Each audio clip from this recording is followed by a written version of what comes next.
Je vous présente Félix Leblis, puisque vous êtes nouveau dans la soirée. Vous êtes responsable des affaires publiques chez Comparis.ch, spécialiste des questions de santé et aussi président de l'entente système de santé libéral.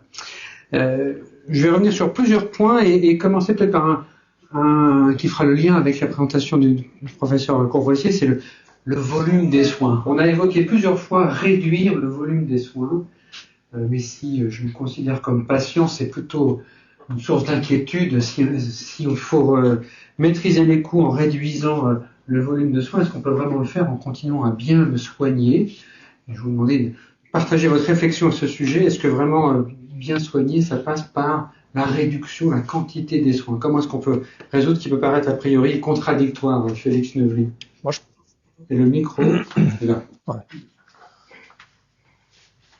Moi, je pense c'est aussi ailleurs, aussi dans des autres secteurs économiques. Si on parle que des coûts, on a un problème. Mais si on parle du rapport entre coût et qualité, et puis dans la santé, c'est coût et qualité de vie. Moi, je pense que ça c'est le rapport. Sur ce rapport, où est-ce qu'il y a le volume maintenant? Le volume des soins. Moi, je pense qu'on sait très beaucoup, on connaît presque tous les détails sur le niveau coût, mais on connaît très peu sur le niveau qualité. Et puis ça, c'est un problème. On était avec l'entente, on était au Danemark. Ah oui, c'était évoqué par Andreas Feller, oui. Et puis là, les gens ont raconté l'histoire de la restructuration des hôpitaux. Alors, Danemark, avec 6 millions d'habitants, ils ont une vingtaine d'hôpitaux. Une vingtaine. Et nous? Et puis nous, on a presque 200, sans psychiatrie, sans réadaptation. Et puis, mais eux, ils n'ont pas commencé cette restructuration avec l'argument coût. Ils ont commencé cette restructuration avec l'argument qualité. Ils ont dit au peuple, nous, les Suèdes ont une meilleure qualité que nous. Ça va pas. La Suède a une meilleure qualité. Donc ils ont regardé pour 100 francs investis, est-ce qu'on est en meilleure santé que d'autres? Et là, le résultat, c'était non. Alors qu'est-ce qu'ils ont fait? Qu'est-ce qui était vraiment, est-ce qu'il y a une baguette magique du Danemark pour améliorer le système et dont on pourrait s'inspirer? Moi, je pense qu'il y a beaucoup de choses qu'on peut pas adapter en Suisse parce que eux, c'était toujours un royaume. Nous, on n'est pas un royaume, on est vraiment une confédération. 26 ministres de la santé. On est plutôt bottom-up que top-down. Mais on peut apprendre certaines choses, en tout cas la digitalisation, alors la numérisation. Ça, on peut apprendre. Le dossier d'expédition, ça a été évoqué par quelqu'un. Ouais, on a presque personne. On a visité un cabinet d'un médecin de famille, et puis il a montré un cas concret. Il a accès à toutes les données. Il a eu accès à toutes les données de l'hôpital où la patiente a été. Il a eu accès à toutes les données du pharmacien direct. Aussi EMS, il a accès à toutes les données. Et puis on a une règle simple. Chaque professionnel qui est involvé au traitement a accès à toutes les données. Ça veut dire peut regarder toutes les données, peut aussi faire des commentaires. Et puis lui, il a dit, voilà, il a montré ça. Et puis il a dit, voilà, vous voyez maintenant les médicaments. Il a montré un cas concret d'une dame à 84 ans. Et puis il a dit, voilà, on a vu une vingtaine de médicaments. Et puis on a vu un commentaire d'une infirmière qui a dit, ah, peut-être là, on a un problème avec cet médicament.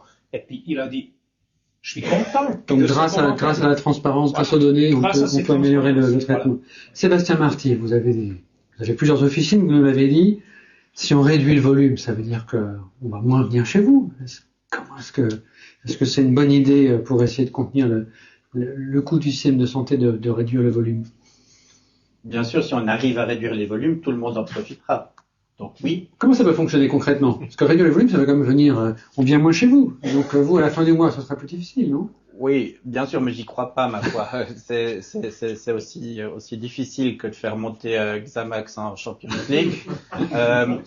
Donc, on va pas y arriver, non. Mais par contre, il y a des pistes qui pourraient être utilisées. Par exemple, les réseaux de soins sont des pistes qui sont très importantes. Les réseaux de soins, ça permet d'avoir une visibilité à 360. Est-ce que pour ceux qui ne sont pas familiers de ce système, en quelques mots, on peut expliquer en quoi c'est différent de quelqu'un qui a une assurance maladie classique? Alors, un réseau de soins, se contraint, les spécialistes me corrigeront, mais contraint un assuré à faire appel à certains prestataires qui sont choisis et puis qui adhèrent à des normes de qualité, on va dire, qui sont propres à ce réseau de soins. Et puis, ça permet d'avoir aussi, on parlait de données, d'échanger les données d'une façon très efficiente, parce qu'il est difficile avec des acteurs dispersés d'intégrer toutes les données. Et dans un réseau de soins, on arrive, parce que la personne donne, le patient donne son accord pour libérer les données, et puis les données sont utilisées par tous les prestataires du réseau de soins. C'est très difficile à faire au grand large comme ça, parce qu'il y a la loi sur la protection des données. Donc, les réseaux de soins sont une des solutions pour aller dans le bon sens. D'accord, merci. Je vous laisse passer votre micro, professeur Courvoisier. Je reviens pour terminer ce premier tour sur la question des volumes. À la fin de votre intervention, c'est ce que vous appelez, en fait, réduire cet acharnement, c'est une question de volume, là. Tout à fait. Mais, Monsieur Chenollet l'a dit, on doit voir la qualité de vie. On ne doit pas voir l'espérance de vie. L'espérance de vie, en Suisse, on est le 3e pays au monde qui a la plus grande espérance de vie, après le Japon et je ne sais plus quel autre pays. Ça n'a pas d'importance. Quel est l'intérêt d'arriver à 98 ans en étant grabataire dans un EMS? Moi, ce que je veux, personnellement, c'est de pouvoir arriver jusqu'à un âge relativement important, mais en ayant mon esprit, en ayant mes jambes, en ayant mes bras. Donc, c'est la qualité de vie qui doit primer. Ce qui a été aussi dit, alors là, ça fait longtemps que je suis dans la médecine et dans la santé. Si on veut arriver à avoir une réduction des coûts, il faudra aussi, à un moment donné, se dire que les hôpitaux ne sont plus un problème cantonal, mais sont un problème régional. Et donc, il faudra aussi peut-être se dire que ce ne seront plus des services de santé publics cantonaux qui vont diriger et qui vont faire continuer leurs hôpitaux, mais ce sera en fait ce sera au niveau national qu'on va décider, dans telle région on a un bassin de population de X et on aura un hôpital et ce sera tel hôpital. Ce que ne veut pas dire que les hôpitaux qu'on a dans d'autres régions ne seront plus utilisés, ils seront utilisés pour faire de la réhabilitation, ils seront utilisés pour avoir des permanences et des polycliniques, mais tant qu'on restera dans un fédéralisme des hôpitaux, je pense qu'on aura beaucoup de peine à réduire. Alors, on peut noter ce point, on en reparlera sûrement. Mais moi, je pense, tout à l'heure, oui. Moi, je pense on a plusieurs chemins à y arriver. Il y a un chemin par la planification. Planification. Moi, je pense moins de planification. Parce que, encore une fois, on n'est pas un royaume. On n'est pas Danemark. Mais l'autre chemin, ça c'est la qualité. Moi, je pense, si le peuple aura la transparence, les gens chercheraient pas la proximité, les gens chercheraient la qualité. Et puis, il faut changer cette concurrence entre les hôpitaux. On a une concurrence, il faut pas rêver, mais il faut changer cette concurrence, c'est une bonne chose, la concurrence, du niveau coût au niveau qualité.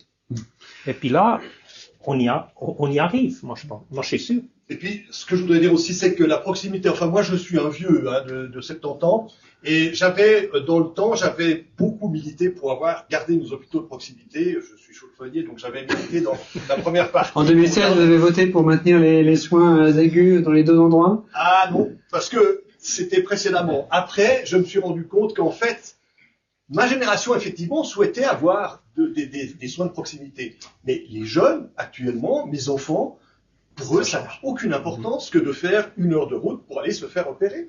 Ce qui importe, comme le disait M. Schneebly, encore une fois, c'est la qualité. C'est la qualité qu'ils recherchent. Mais pour eux, de faire 1 heure de route pour aller se faire opérer, ça n'a pas d'importance. Donc, gardons en proximité des hôpitaux de réhabilitation, justement, parce que pour les vieux que nous sommes, quand on nous met une prothèse, etc., un message d'espoir que vous voyez ce soir. D'être proche de nos familles. Mais les soins aigus, ça doit être effectivement la qualité qui prime, et puis ça doit être la régionalisation qui prime. Bon, on a vu dans l'exemple des centres du sein que le nombre d'opérations, le nombre d'interventions est crucial dans la qualité. On va y revenir. Je vous glisse aussi que vous pourrez dans quelques minutes poser vos questions à nos intervenants. Mais j'aimerais que vous m'expliquiez pourquoi est-ce qu'on n'arrive pas à avoir de bonnes données sur la qualité. Par exemple, vous, Monsieur Marty, qu'est-ce qui fait que cette pharmacie prodigue une bonne qualité dans la délivrance des médicaments, que celle-là moins bien? Comment savoir finalement comment faire le tri? La concurrence par la qualité, elle peut fonctionner que si on a l'information. Là, aujourd'hui, on en manque. Alors, il y a plusieurs pistes.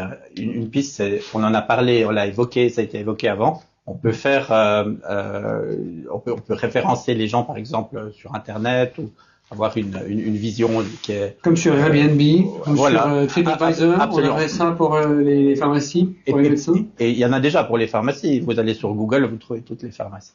Maintenant, c'est la perception de l'extérieur. De l'intérieur, il y a des choses plus professionnelles qu'on peut mettre en place. Dans les entreprises, on a des KPI, des Key Performance Indicators. Précis, oui. Et si on choisit avec pertinence ces indicateurs. Un exemple d'indicateur. On pourrait dire, si on parle de qualité, eh bien le nombre d'erreurs qu'il y a dans les semainiers qu'on prépare pour différentes personnes, soit dans des institutions médicalisées, eh bien on pourrait dire voilà, on pourrait comparer le nombre d'erreurs dans un semainier, par exemple. Pourquoi c'est si compliqué d'avoir ces données? On a évoqué les termes un peu techniques, les proms et les prems, hein, sur ce qu'on observe, ce qui est ressenti. Là, on est quand même vraiment dans le brouillard. Je pense qu'il faut pas rêver aussi sur le niveau de qualité, parce que si on le fait trop compliqué, on risque d'avoir encore plus d'administration. Et puis moi, je pense que les professionnels de la santé souffrent trop de l'administration. Alors il faut diminuer l'administration. Mais en Suisse, on a le problème, on récolte beaucoup de données, mais pas vraiment standardisé, pas systématiquement. Dans une région, on le fait comme ça, une autre région, on le fait comme ça, et puis différent, et puis avec une certaine liberté. Et puis, il faut vraiment commencer à récolter les données avec un système qui est simple, et puis qui a vraiment les indicateurs clés. Moi, je prends un exemple, le diabète. C'est une maladie chère, c'est une maladie chronique chère. Et puis là, j'ai participé à un projet ELSANA avec des médecins de famille. On a pris des standards de qualité de l'Allemagne et puis on a simplifié ça parce que les Allemands, ils sont des perfectionnistes. Et puis on a dit non, un peu plus simple, moins d'administration et puis vraiment les données clés récoltées. Et puis ELSANA a commencé ça. Ce sont vraiment des standards du traitement. Et puis, déjà au premier an, ils ont constaté le groupe des médecins de famille qui a traité avec ce standard, les patients étaient plus satisfaits que l'autre groupe qui n'a pas traité avec ces standards, plus satisfaits, moins de séjours à l'hôpital, moins de coûts. Donc le volume a baissé. Super. Et puis là, on a le problème parce que un hôpital qui perd du volume, perd aussi des chiffres d'affaires, et puis il faut un système, ça, on peut seulement faire avec les assureurs dans ce système qu'on a, parce que l'assureur profite si on diminue le volume, et puis on peut partager ce qu'on diminue. Dans un système de soins intégrés, c'est là que, parce que tout le monde a des intérêts qui sont... et puis ça, c'est un principe, la clé des réseaux de soins intelligents. Vous vouliez ajouter? Ce que je voulais dire, c'est que dans les hôpitaux, en tout cas en chirurgie, on a déjà des critères de qualité. Hein, l'association suisse pour la chirurgie, il y a entre autres, par exemple, le pourcentage de gens qui font un escar. donc ça détermine la prise en charge, le care. Hein. Il y a le pourcentage des patients qui sont réopérés, et puis il y a le pourcentage des infections post-opératoires nosocomiales. Et qui a accès à ces données? Comment elles sont utilisées? Le problème est là, c'est qu'on a ces données, mais ensuite ces données, elles ne sont pas coercitives, si vous voyez ce que je veux dire. Ouais. On devrait finalement faire un ranking en fonction justement de ces critères que l'on a déterminés pour dire, ben voilà, tel hôpital, il est très bon dans ces trois, etc. Et puis arriver finalement, et de fait, on pourra après, sans tabou, dire, ben écoutez, vous, ma foi, soit vous avez 5 ans pour vous améliorer, soit, ma foi, vous disparaissez du paysage. Et ça, c'est la qualité. Ça, c'est vraiment des critères de qualité. Mais on a eu toutes ces discussions, d'ailleurs, à la Commission Santé, dernièrement, pour savoir, mais quels sont les critères de qualité qu'on va pouvoir introduire. Et c'est compliqué. C'est très compliqué.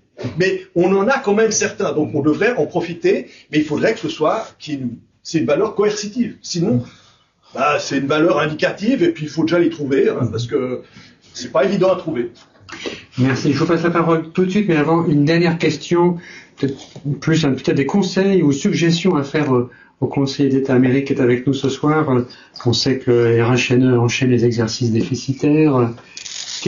Quel type de mesures pourraient être prises, comment ça vous, M. Marty, dans le canton de Neuchâtel pour remettre, on l'a vu dans les tableaux aussi, hein, le RHNE, c'était presque tout en bas du tableau montré par Nello Castelli, je crois, c'était le CHUV tout en bas, et ensuite le RHNE, pour que cet hôpital remonte, peut-être équilibre vraiment un jour ses comptes.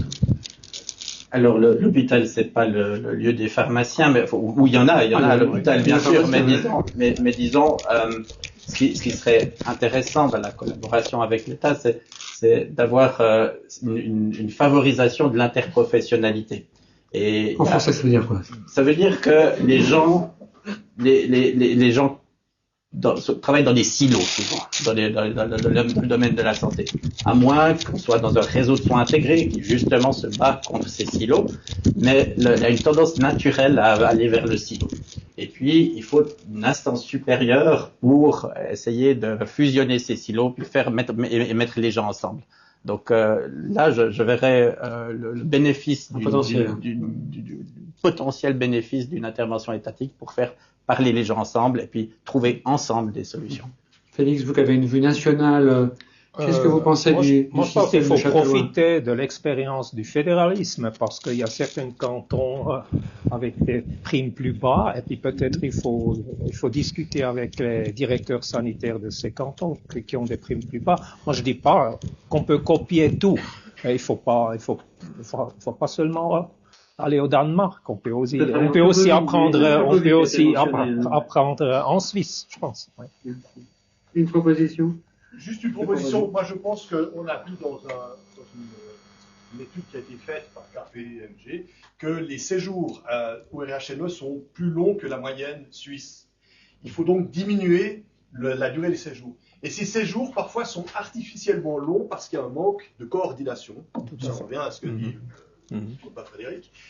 Il faut arriver à ce qu'on ait une coordination, c'est-à-dire que finalement, il y ait, comme dans le centre du sein, il y ait un suivi qui se fasse d'une manière très linéaire et fluide du patient qui arrive, qui a eu un diagnostic, qui a eu de l'imagerie, qui a été prise en charge chirurgicalement et qui ensuite est mis en rééducation. Il faut que ce processus soit beaucoup plus fluide et soit plus coordonné. Et ça, à mon avis, permettra d'avoir des séjours plus courts, donc d'avoir une diminution aussi des coûts. Très bien, merci. Sinon, il faut peut-être faire aussi des centres de thanatologie, mais ça, c'est un autre sujet. C'est très concret, précis. Merci. On a quelques minutes pour prendre des questions à nos intervenants. Qui va vous poser la première question? Est-ce que je prends peut-être un micro aussi dans la salle? Voilà, monsieur. Je viens vers vous, je vous laisse vous présenter et poser votre question. Merci. Je vous remercie. Christian Hague, je suis le président de l'autorité de conciliation en matière de santé pour le canton de Neuchâtel. Donc je m'occupe du service après-vente en matière de santé. Je suis en charge d'examiner parfois des plaintes des patients concernant leur... Donc la qualité, ça vous parle? Pardon? La qualité, ça vous parle? La qualité, ça me parle, mais surtout la question, quand on parle de droits des patients, on parle en amont de l'accès à la santé, de l'accès aux prestations. Et dans un système qui tendrait à adapter les coûts au coût réel, d'après ce que j'ai entendu tout à l'heure, à diminuer le volume, est-ce qu'on permet, est-ce qu'on garantit l'accès à la santé pour tous? Si oui, est-ce qu'on doit prendre des mesures? Et ces mesures doivent être prises par les prestataires, par la politique. Voilà. Merci. Et Félix Chevenier, vous voulez prendre cette question? En tout cas, c'est un risque.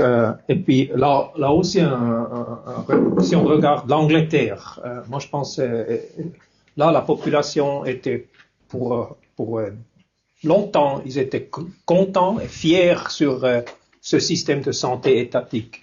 Mais ils ont économisé trop et puis là on a ce problème. Ça veut dire on attend trop long pour un traitement de cancer. Et puis ça c'est pas bon. Comment est-ce qu'on s'assure ça c'est évident. Mais il faut investir sur l'efficacité du système avec les soins intégrés. Ça veut dire moi je pense on perd de l'argent dans le système. Ça veut dire on cherche des documents, on cherche des contacts qu'on n'a pas parce qu'on n'a pas accès.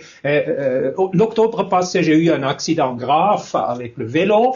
Et puis j'étais dans l'ambulance, et puis ils ont posé des questions. Et puis j'ai demandé à ces deux personnes, moi je peux être heureux que je peux répondre à vos questions. Qu'est-ce que vous ferez si je répondrais pas? Ils ont dit oui, fallait téléphoner, récolter d'informations. Moi je pense dans un système mieux organisé.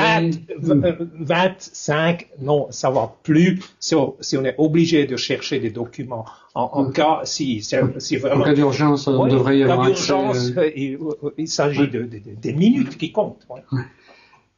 L'accès aux soins serait menacé si on limite les volumes. Voilà, mais ce que j'ai déjà dit dans mon bref exposé, c'est que la qualité des soins, c'est-à-dire lorsqu'une personne arrive qui a 90 ans et puis qui a un cancer polymétastatique, j'ai un exemple précis en tête parce que c'est un de mes voisins, à 92 ans qui arrive avec un cancer pulmonaire polymétastatique à l'hôpital, on fait le diagnostic, parfait, mais ensuite on lui propose une chimiothérapie de dernier recours. Et puis cette personne finalement est hospitalisée, commence sa chimiothérapie, se met dans un état tellement lamentable qui dit volontairement je ne veux plus rien entendre de ça. Et finalement il arrive dans un lycée. Et puis finalement après 3 semaines de lycée, on le met finalement dans un home où il meurt 2 jours après.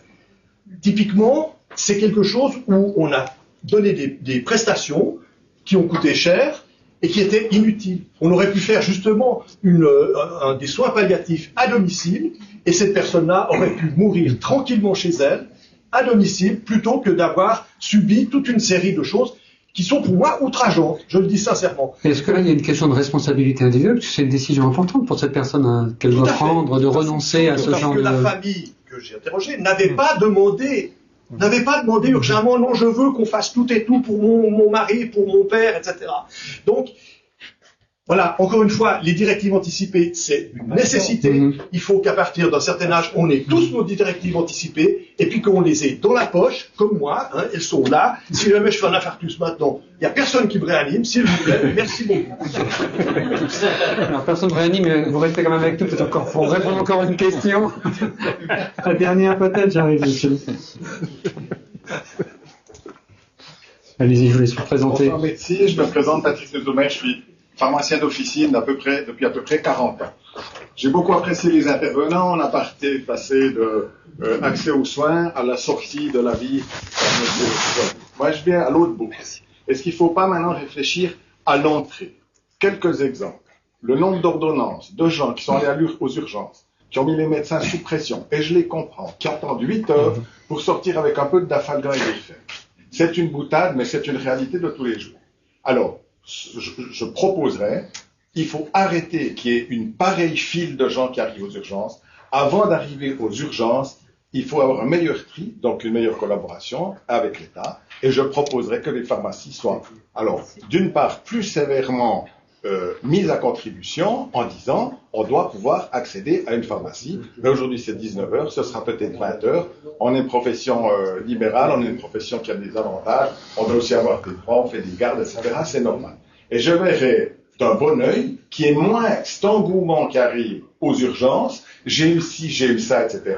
Parce que vous avez très bien dit, M. Courvoisier, en 1976, les gens, ils étaient contents d'être dans une bonne situation et puis de ne pas être trop proche de la mort. Aujourd'hui, vous l'avez tous dit ici, la mort, c'est le truc qu'on veut pas. Et encore pire, c'est vieillir. On est d'accord? Alors, sous forme de boutade, nous tous, mais une grande partie peut-être, pas dans cette salle, mais de notre population, c'est des Claudia Schiffer. Vous vous souvenez son logo? On va laisser... je vaux bien la peine. J'en vaux bien la peine. Tout le monde veut aujourd'hui, il faut que je paye moins, mais dès que j'ai un robot, je veux le chirurgien. Non, non et non. Ça, c'est pas possible, il faut faire de... Merci. Donc, est-ce qu'on pourrait pas intervenir dès le départ? Il y aura envoyer moins de monde à l'hôpital pour les urgences ou pour des bobos. Est-ce que c'était un bobo qu'on va faire à l'hôpital? Moi, je pense aussi ça. Le système actuel met à disposition ça. Alors, moi, je peux choisir mon assurance de base. Moi, je peux choisir le modèle standard, je paye plus, et puis j'ai accès direct. Ou bien, je choisis un modèle alternatif, je reçois un rabais, et puis je suis pas permis d'aller directement avec mon bobo dans l'urgence. Je dois téléphoner avant, ou bien je dois visiter le médecin de famille, ou bien un pharmacien. Alors, le système met à disposition ça. On a le choix, et puis c'est bon. Moi, je pense, il faut pas forcer les gens, mais peut-être il faut laisser une plus grande liberté aux caisses de différencier les prix. Les prix, oui. Sébastien Marty. C'est jamais tout blanc, jamais tout noir non plus. Parce que si on restreint trop l'accès aux soins, eh bien, il y a des gens qui vont, ça peut être financièrement aussi, il y a des gens qui vont renoncer à ces soins. Et puis, quelqu'un qui va pas voir le médecin, qui fait l'autruche pendant plusieurs années, pas voir le pharmacien, bien sûr, va engendrer des coûts plus importants sur la globalité de sa vie. Donc, il faut faire attention dans la restriction de l'accès aux soins. Mais il y a pour pas donner une réponse trop corporatiste, mais il y a plein de solutions aussi technologiques, de dire voilà, est-ce qu'on peut avec une application faire un triage? On peut utiliser les pharmaciens qui sont très importants, qui ont des connaissances qui peuvent faire ce triage. Il y a d'autres façons de le faire. Et puis, je pense que c'est une question qui est importante. Très pertinent. Moi, je pense qu'il y a aussi un problème, c'est pour conclure, la connaissance de la fonction du système. Moi, je pense qu'il y a quand même beaucoup de gens qui n'ont pas assez de connaissances sur la fonction du système. Moi, je dis pas sur la médecine, seulement connaissance, parce que le système, à mon avis, est trop compliqué. Pour conclure. Précédemment, il y avait beaucoup de médecins de famille et qui étaient dévoués à 180%. C'est-à-dire que on pouvait téléphoner le week-end, on pouvait téléphoner le soir. Je suis partie de cette génération-là où on travaillait toute la semaine, le week-end compris. Ça n'est plus le cas maintenant. Alors, on a quand même des autres alternatives. Et on a, dans le canton de Neuchâtel, on est un des cantons quand même tout à fait novateur, puisqu'on a changé dans la loi de santé pour avoir des IPA, des infirmières de prestations avancées, qui vont pouvoir permettre de surseoir justement aux médecins généralistes pour ce qui est du tri, pour ce qui est des soins simples. Et ces infirmières-là, tout comme les pharmaciens, donc il faut changer dans la mentalité des gens de se dire, je suis malade, je vais chez le docteur. Non, je suis malade, je vais voir soit un pharmacien, soit une infirmière, soit un centre de santé, etc. Et puis l'autre chose, quand même, ça a été dit au tout début, lorsque l'on transforme le système de santé, de paiement de santé, qu'on ne fait plus un système par prestation, et qu'on fait un système par capitation, eh bien, on diminue redoutablement, ça c'est sûr et certain, les frais de la santé. On revient au système de soins intégrés. On va passer vous pourrez vous poser vos questions encore. Merci beaucoup à nos trois intervenants. Blaise Courvoisier, on va les applaudir. Merci. Félix Novy.